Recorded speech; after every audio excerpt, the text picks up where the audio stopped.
Subscribe channel Truth.id dan aktifkan lonceng notifikasi untuk mendapatkan informasi seputar live streaming dan video khotbah terbaru. Posisi tombol subscribe berada di kanan atas channel kami dan jangan lupa nyalakan loncengnya.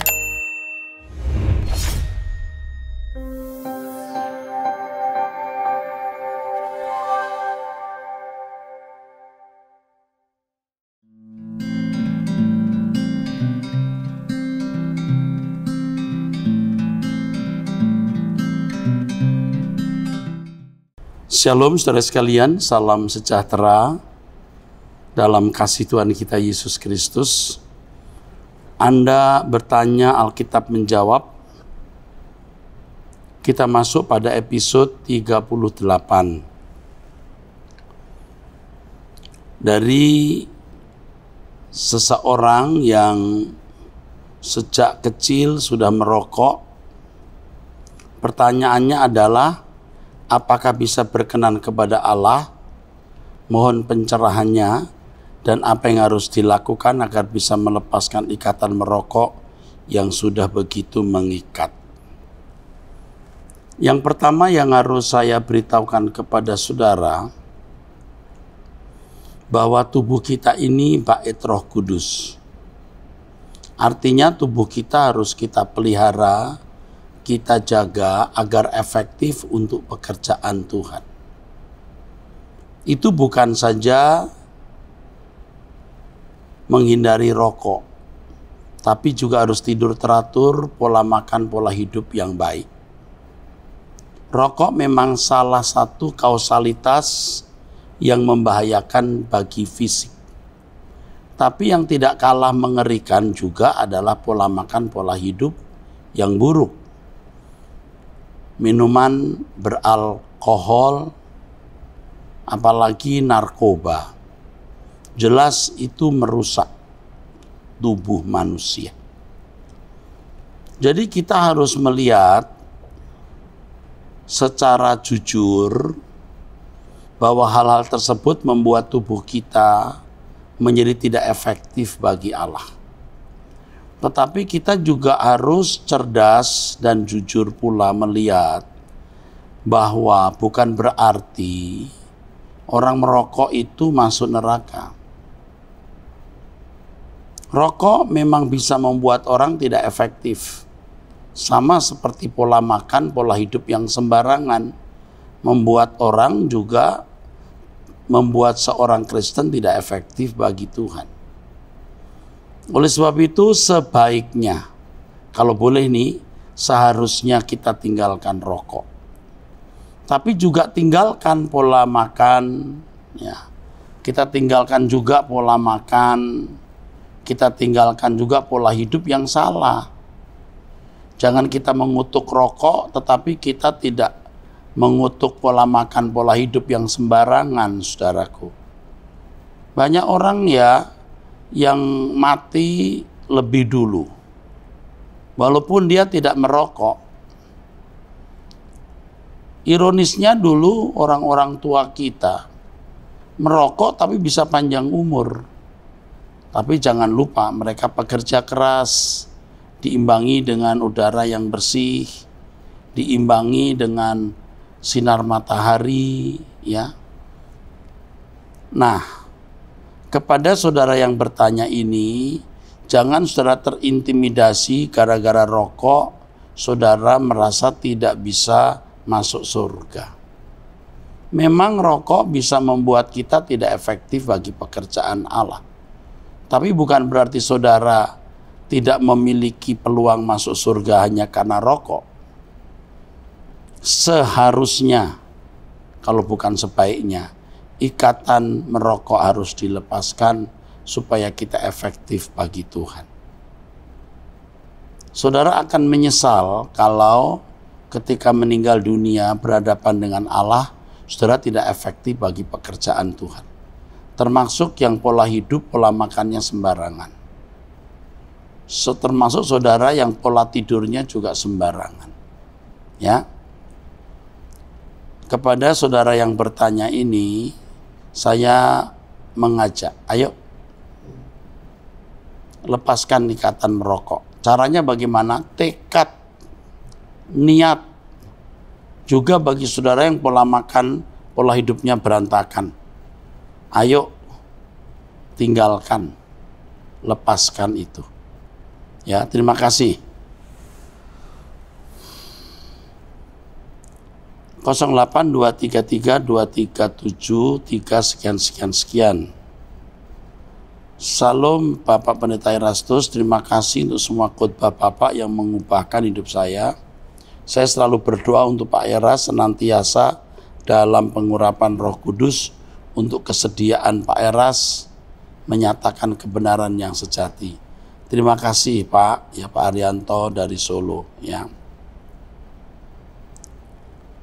Baik saudara sekalian, saya teruskan. 0812-850-69 sekian ya.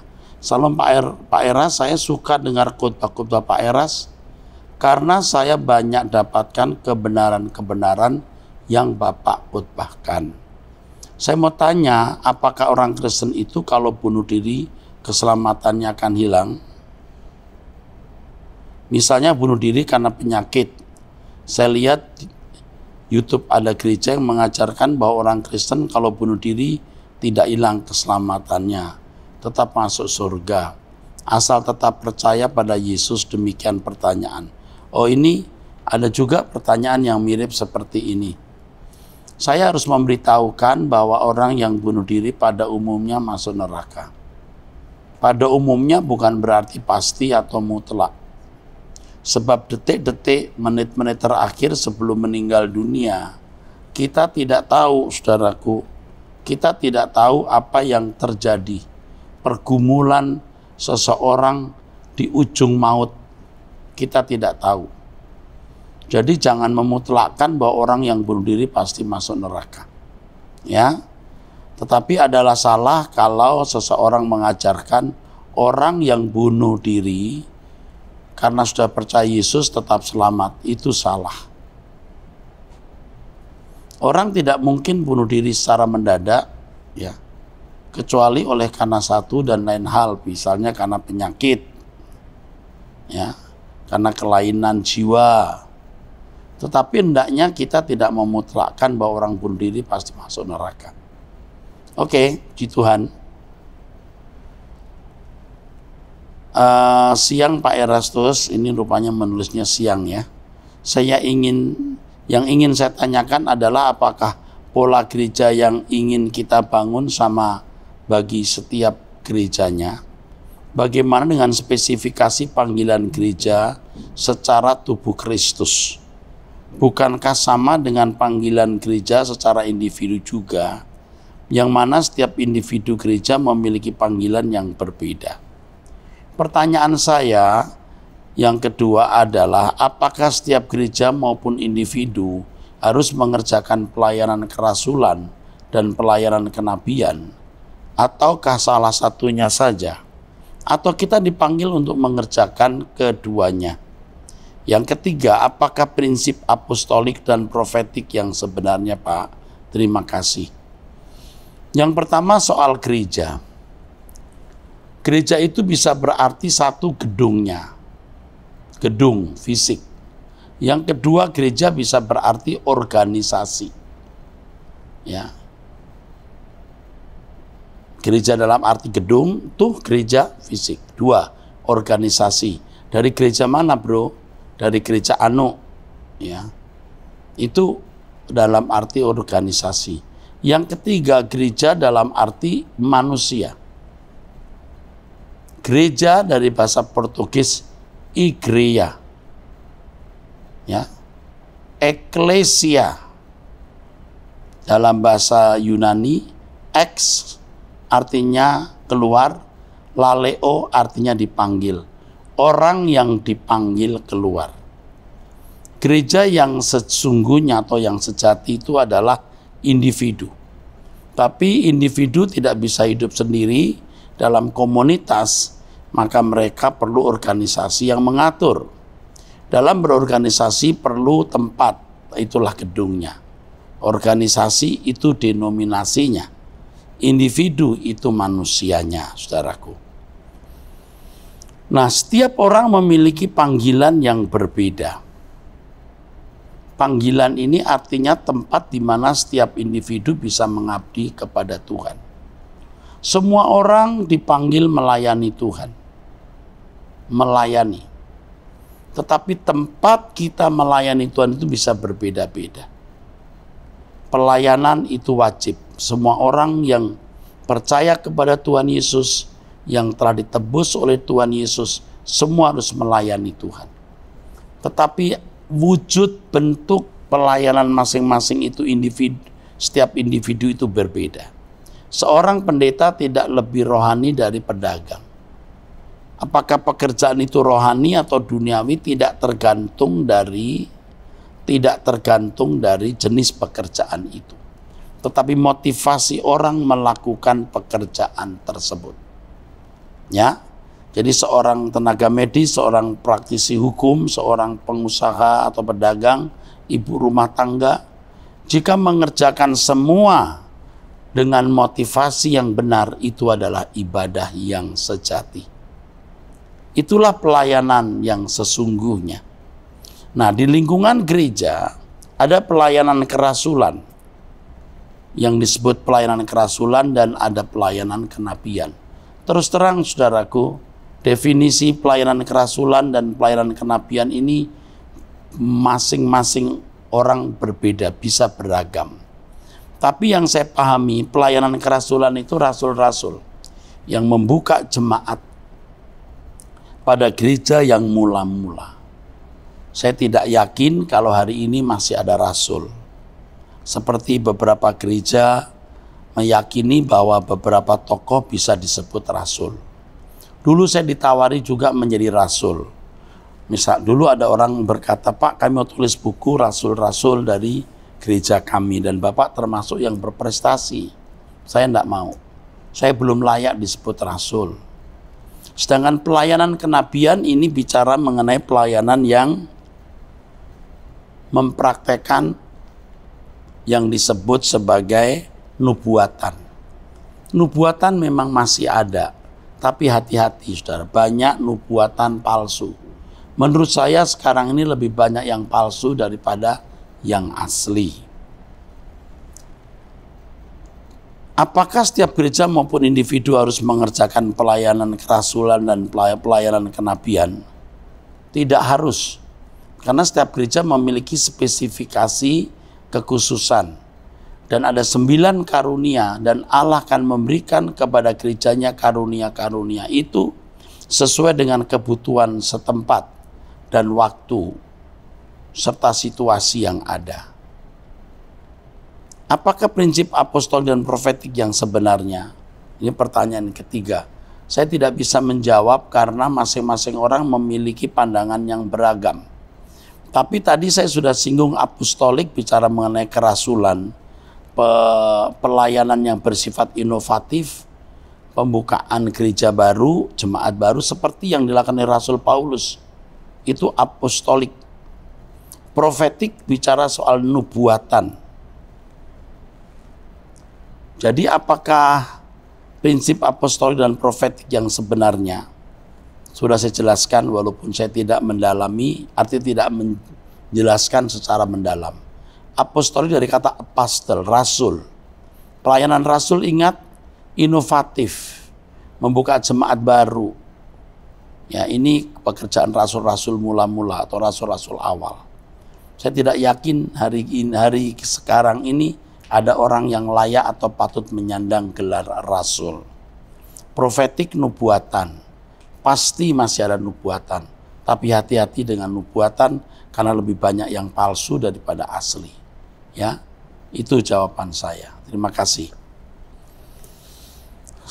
Ini tadi pertanyaan dari Medan yang bernama Roma 0882 61287 sekian. 0815 1592 sekian. Pak Erastus mohon saran dan masukan. Bapak, saya sudah Kristen beberapa tahun yang lalu. Masa muda mohon saran dan masuknya bapak saya, artinya papanya orang ini, sudah Kristen beberapa tahun yang lalu, masa mudanya terikat pornografi dan sekarang sudah tua, demensia, dan kurang suka suka mengeluarkan kata-kata kotor dan gak sadar. Bagaimana dengan kondisi ini dan keselamatan jiwa bapak saya? Kami sekarang mendoakan bapak kami. Terima kasih. Ini pertanyaan seorang ibu, saudaraku, ya. Menggumuli orang tua, pasti orang tuanya ini sudah tua, ya. Pasti orang tuanya ini sudah tua, ya, karena ibu. Saudara pasti pernah mendengar kata demensia, ya, dan biasanya juga Alzheimer, ya. Ini penyakit orang-orang tua, ya, saudaraku sekalian. Banyak orang-orang tua mengidap penyakit ini, ya, saudara. Penyakit yang mungkin sudah biasa orang alami pada orang tua yang kehilangan memori, kesulitan berpikir, dan kesulitan memecahkan masalah, bahkan bahasa.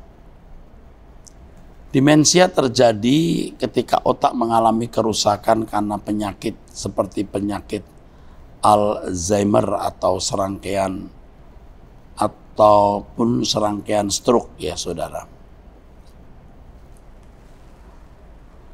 Saya tidak bisa menjawab karena saya harus tahu seberapa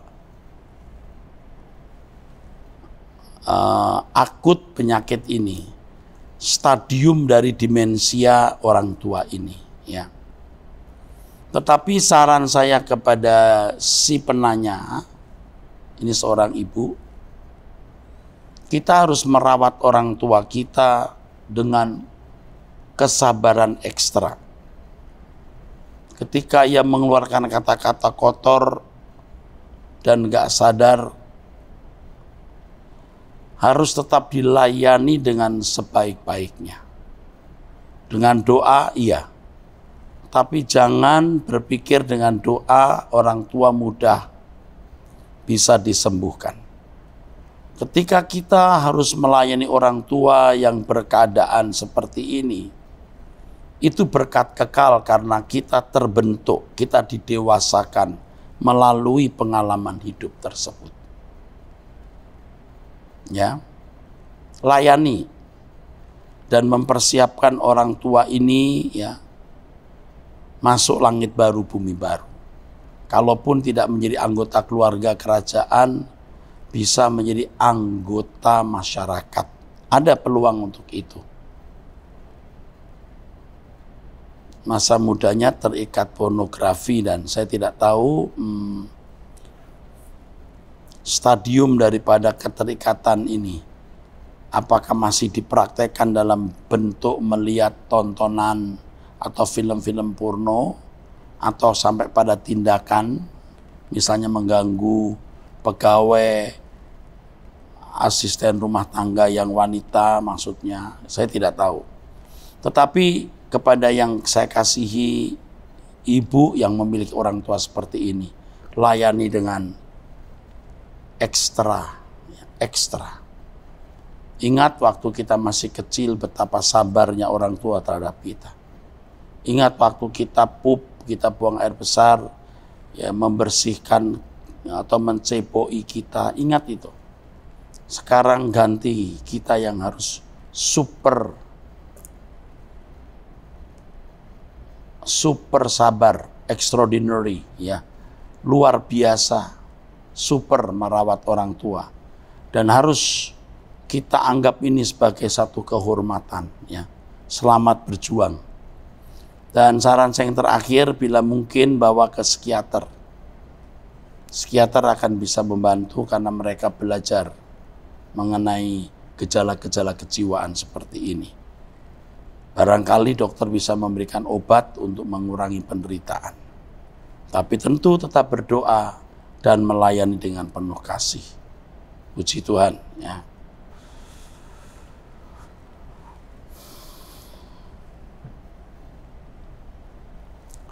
Baik, saudaraku sekalian, saya teruskan.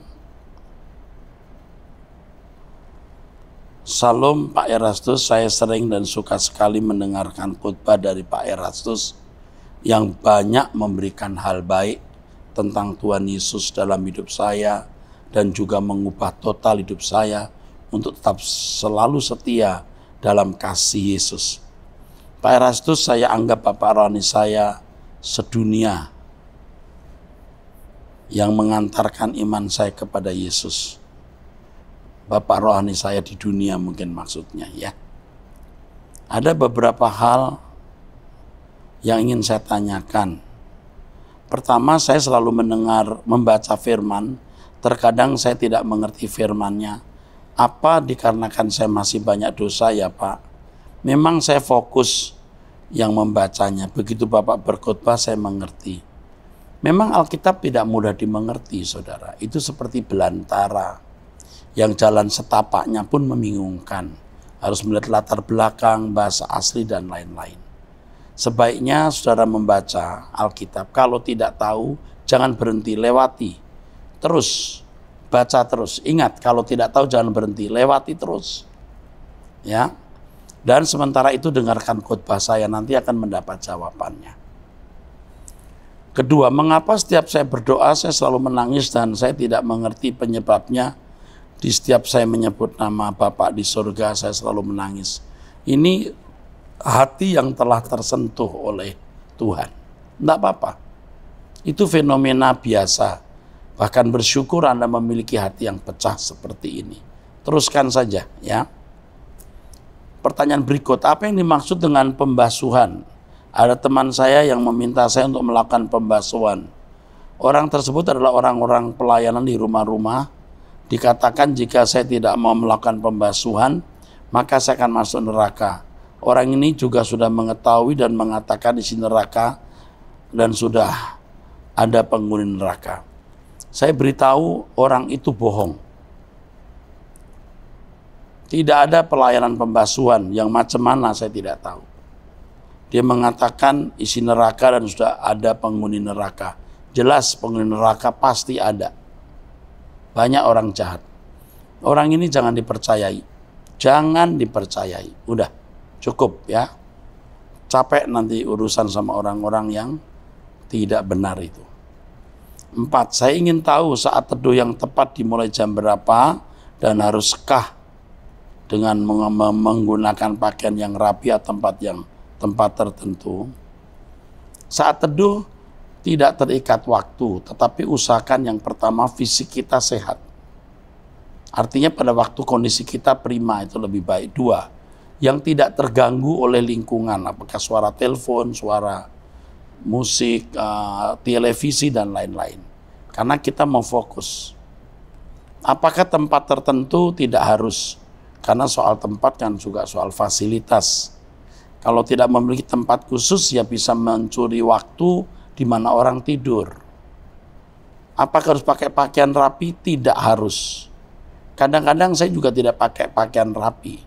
Tetapi kalau saya sudah menyiapkan waktu untuk bertemu Tuhan pada jam tertentu, saya pakai celana panjang, saya pakai kaos yang ada lengannya atau baju lengan pendek, dan saya benar-benar seperti sedang menghadap seseorang. Dan itu secara psikologi memiliki dampak. Saya siapkan gitar, saya siapkan tisu dan lain-lain supaya saya siap ke restroom, ke toilet dulu, buang air kecil dulu, supaya saya siap. Seperti kalau kita menghadap presiden gitu.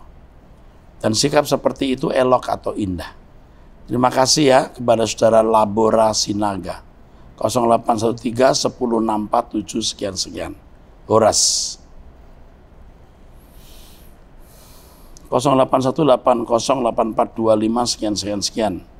Salam sejahtera Pak Era, saya coba memahami maksud Tuhan menciptakan manusia dengan keunikan dan punya purpose atau tujuan. Bagaimana dengan manusia yang berwajah jelek maupun mengalami cacat baik mental maupun fisik? Mereka seringkali disakiti orang lain karena kondisinya. Apa purpose Tuhan menciptakan mereka? Terima kasih banyak, Pak. Sebenarnya Tuhan tidak pernah merancang orang menjadi berkeadaan buruk, apalagi cacat. Tetapi dosa pasti berdampak. Jadi kalau kita lihat orang cacat itu sebenarnya ada pesan Tuhan bahwa kita tidak ada di dunia yang ideal. Kita ada di dunia yang sudah jatuh. Orang-orang cacat itu, saudaraku, bukan orang yang bernasib sial. Mereka juga orang-orang istimewa yang dalam cacatnya mereka bisa menaruh harapan untuk kehidupan yang akan datang. Kehidupan lebih baik dan sempurna di langit baru, bumi baru. Ya. Lalu bagaimana mereka yang berkeadaan cacat atau berwajah jelek dan lain-lain? Yang diberi banyak, dituntut banyak, yang diberi sedikit, dituntut sedikit. Kalau saudara cakep, ganteng, pinter, tidak cacat, Anda dituntut lebih banyak dari mereka. Dan orang-orang seperti ini yang cacat, yang jelek, baik mental maupun fisik, menjadi objek kita, objek kasih, objek pelayanan, objek perhatian kita. Ya. Dan mereka juga berpeluang untuk masuk dunia akan datang, baik menjadi anggota masyarakat, bahkan menjadi anggota keluarga kerajaan surga. Mereka adalah beban kita. Mereka saudara kita. Jangan menghina mereka. Orang-orang seperti ini kalau bisa lolos dari pergumulan hidup, menghadapi lingkungannya yang memperlakukan tidak adil, akan jadi orang-orang istimewa. Itulah sebabnya gereja Suara Kebenaran Injil, suara kebenaran dalam pemberitaan firman-Nya, selalu ada orang yang menerjemahkan. Ya. Ini tanya jawab ini tidak diterjemahkan. Saya sedang berpikir apakah perlu juga diterjemahkan. Ya, tapi kalau khotbah-khotbah selalu pasti diterjemahkan dengan bahasa isyarat. Ya, oke. Ini dari 081 sekian tadi ya. Oke. 08569594 sekian. Yang saya mau tanya, apakah nanti kalau saya meninggal, apakah dosa saya dahulu diperhitungkan dalam penghakiman terakhir? Enggak. Semua dosa yang kita akui itu dihilangkan, dihapuskan. Tapi betul-betul diakui, disesali, dan kita mau bertobat ya. Bukan main-main, bukan hanya asal minta ampun, lalu kita mau berbuat dosa lagi. Itu kurang ajar. Sebenarnya semua kesalahan dosa kita telah dipikul di kayu salib. Yang belum selesai itu kodrat dosa di dalam diri kita. Yang harus kita tanggulangi dan Roh Kudus pimpin kita. Supaya kita bukan hanya menerima pengampunan dosa, tetapi juga membunuh, menghilangkan potensi dosa di dalam diri kita. Kalau saya sekarang meninggal dalam kondisi saya yang sedang proses mau bertobat, apakah saya bisa diperkenankan masuk LB3? Oh, sungguh bisa. Terima kasih ya Om untuk waktunya. Kembali kasih sayang. Jadi setiap hari kita ini mesti berperkara dengan Tuhan. Atas semua kesalahan yang kita lakukan, kita akui, kita minta ampun. Dan kalau kita mati saat ini, Tuhan akan pasti jemput kita. Cuman dengan kualitas karakter yang bagaimana kita, nah itu akan menentukan posisi kita di dalam kerajaannya. Maka sejak kita hidup, kita harus berjuang untuk memiliki posisi hidup yang baik.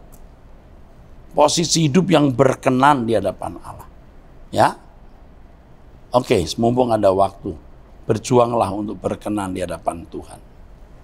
0821 895 46 sekian. Salam Bapak Pendeta Erastus. Saya bersyukur kepada Tuhan Yesus yang oleh kasih karunia-Nya telah melimpahkan segala hikmat dan pengetahuan kepada Bapak. Dan Bapak merespon dengan mengabdikan segenap hidup untuk kepentingan Tuhan.